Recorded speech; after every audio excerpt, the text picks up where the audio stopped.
Today we talk about a real estate lesson that I relearned, my beard, and wholesaling on the MLS.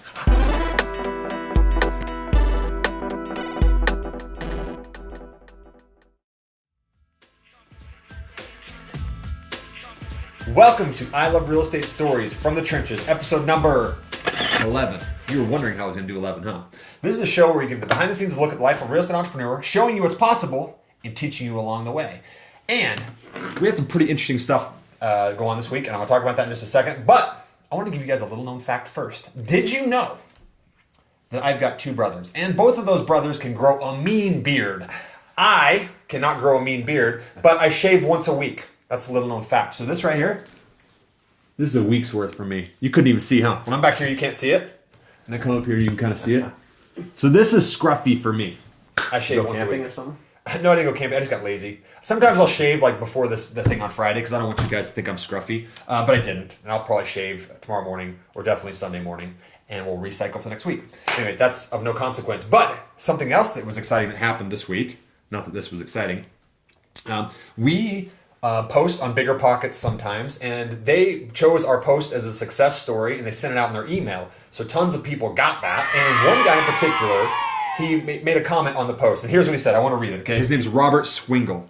He's from Pennsylvania, and he said, "Andy, I found this post through your email from Bigger Pockets," because they linked it out. It was awesome, and it led me to your YouTube page. "I love your series From the Trenches. I'm a newbie investor, and your videos are great info, and they aren't long and drawn out like most real estate investing videos. Keep it simple and to the point. I love it. I'm surprised you don't have more views on your videos." Well, thanks again for the info here on YouTube. So I wanted to say I appreciate you there, and I hope that that is a sentiment of everybody. But we got a ton of views from that, and we're continuing to get views, and we're hoping that people will find us because we're trying to provide valuable content here at I Love Real Estate Stories, especially in the From the Trenches stuff. So I want to say thanks, Robert, for that love. People liking the videos means so much to us. And with that video, I noted it. When they sent out that email, we had like 250 views on it. And within 3 days, I mean, right now we've got like 1,000 views on it. So it was cool. And it was good feedback for us that people really like the project videos. They like the From the Trenches videos, the things we're doing. So again, we appreciate that. We appreciate you guys for watching this stuff. We appreciate you guys giving us feedback.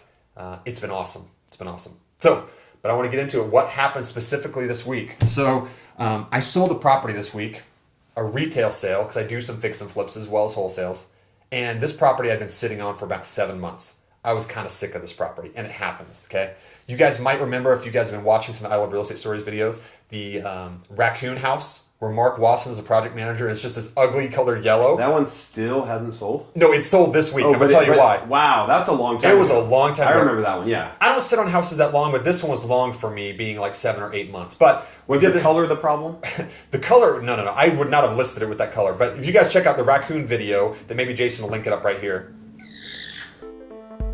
I came to work on a Monday and thought I'd caught maybe a neighbor's cat. I walk around the backside of the house and I see this raccoon pelt nailed on a board. Anyway, I could show you raw data that my house was going to sell for $215,000.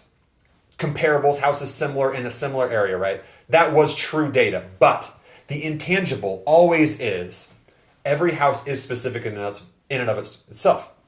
This house, the feedback we kept getting from people, and it was something I was worried about up front, was the neighbors. Not only was it ratty looking, like the neighbor's house was ratty looking, which I can't affect that.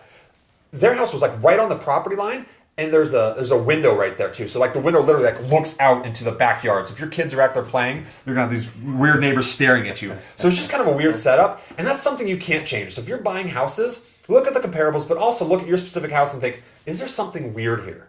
And if there's something weird there that you can't change, adjust the value for that, because you don't want to find out after the fact that nobody likes it because of a certain thing that you cannot change. I only sold it for $192,000 instead of $215,000, so I ended up break even on that house.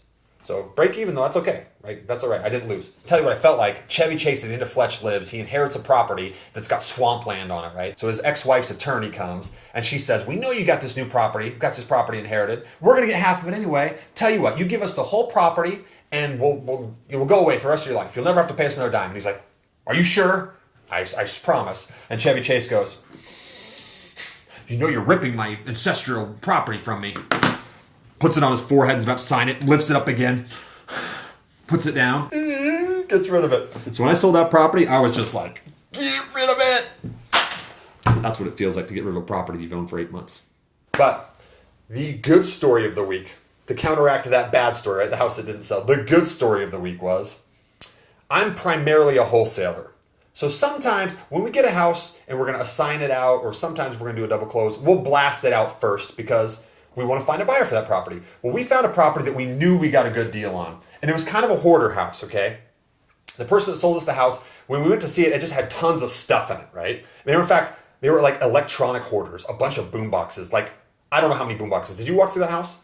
No, but I heard about it. I heard it was like the house was buried in electronic. Like electronic hoarder, and it wasn't like dirty. I think they were like in boxes and stuff. But the house was full of that stuff, right? So it's hard to see the house, but we knew we got a good value on the house, so we just closed on it. We didn't blast it out to our list. And then we thought to ourselves, you know what? We got such a good value on this, and we had to close on it anyway, so we really wanted to test the market with this. Well, what's the best way to test the market?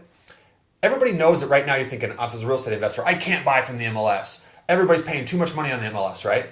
The flip side of that is when you get a property, you can use the MLS. So that's what we did. Bought the property, cleaned out all the electronics, and by the way, we brought 8 boom boxes back for the team.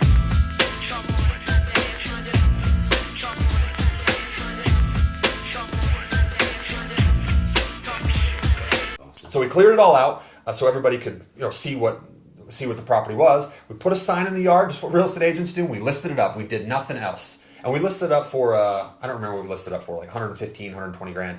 And we got multiple offers, wouldn't you know it, over like the first 4 days. Multiple offers. So we went and did a highest and best, and they were all really close, but the highest one was $118,500. $118,500. Now we had to pay real estate commission. That's 3% off of that. And then we had to pay like $1,000 in closing costs. But we ended up getting about $114,000 net minus the 51 grand we paid. Anybody want to do the math? You have 30 seconds. Good luck. $63,000 wholesale profit. Some people might call it a wholesale because we did a little bit of fix up to it, but all we did was clean it up, put it on the MLS. Wholesale profit, $63,000 from doing that. So the market we're in is, the MLS is crazy crowded, right? You can't buy a deal there, but you can sell one there.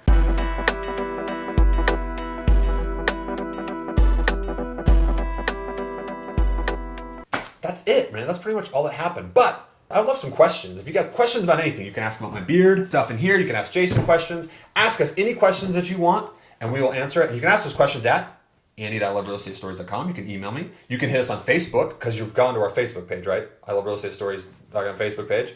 Like it. Twitter at I Love RE Stories. Or we're also on Instagram now. So hit us anywhere. Ask us some questions. We'd love to answer your questions on this. Make this stuff driven by what you want. That's it for number 11. We'll talk to you next week.